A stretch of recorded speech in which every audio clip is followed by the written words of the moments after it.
Good morning. It is Friday, the 30th. If you're joining me this morning,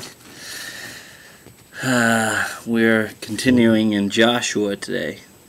A couple good, exciting things is my parents arrived last night at about, they surprised us about 5 o'clock. Just dropped in. Unexpected surprise, but a good surprise. And the weather looks like it's going to be a good day. Expect thunderstorms tonight. Without further ado, let's jump over to Joshua.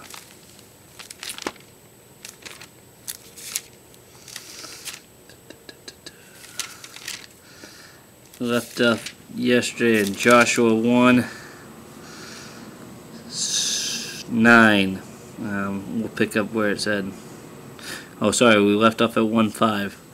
Be strong and courageous, for you are the one who will lead these people to possess all the land I swore to their ancestors I would give them. Be strong and very courageous.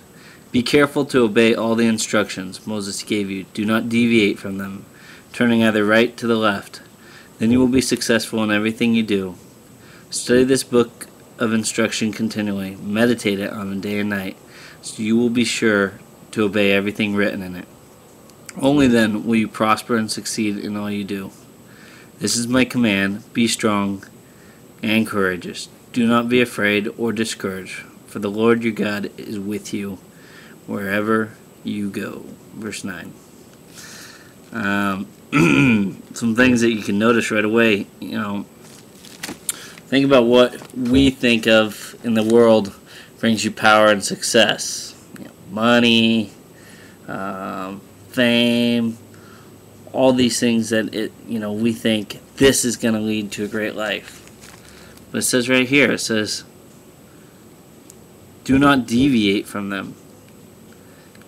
Be careful to obey all the instructions Moses gave you. Do not deviate them. Turn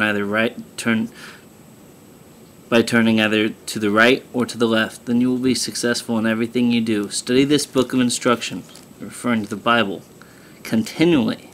Meditate it on day and night. Now see, let's think back. Moses. Okay, Moses led the people out of Egypt. But then in the desert, they grumbled, they complained, they wandered, and they whined. And they stopped following God's instructions. All of a sudden, a bunch of geriatrics get to the promised land, and they see there are giants in it. And once they see giants are in it, they think there's no way God can deliver them from this. Never mind the fact that God just provided 9 to 10 different plagues to the Egyptians. Well, they see these giants, they panic, and they start doubting God's power, His omnipotence. So here, you got a strong warning or message that He says, hey, do not deviate from this. Be careful to obey all the instructions Moses gave you. He's saying obey all the instructions Moses gave you because Moses, he couldn't get the people to do it right. But now Joshua, you have a chance. You have a chance to get them to do it right. The strategy for gaining prosperity is not what the world thinks. It's not fame, it's not power.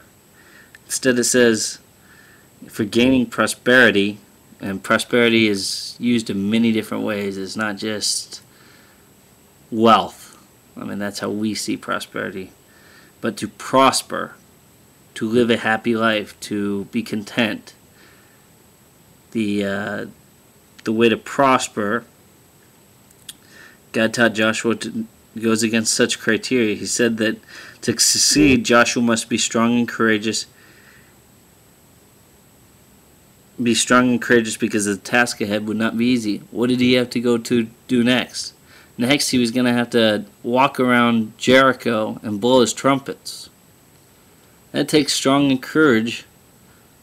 That takes strong and being courageous because you don't know what's going to happen. You got to trust God. It also says that obey God's law. Constantly read and study the Bible. God's word. To be successful, follow God's words to Joshua.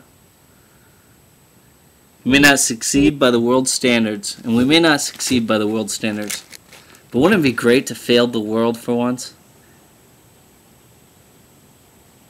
But to succeed in God's eyes?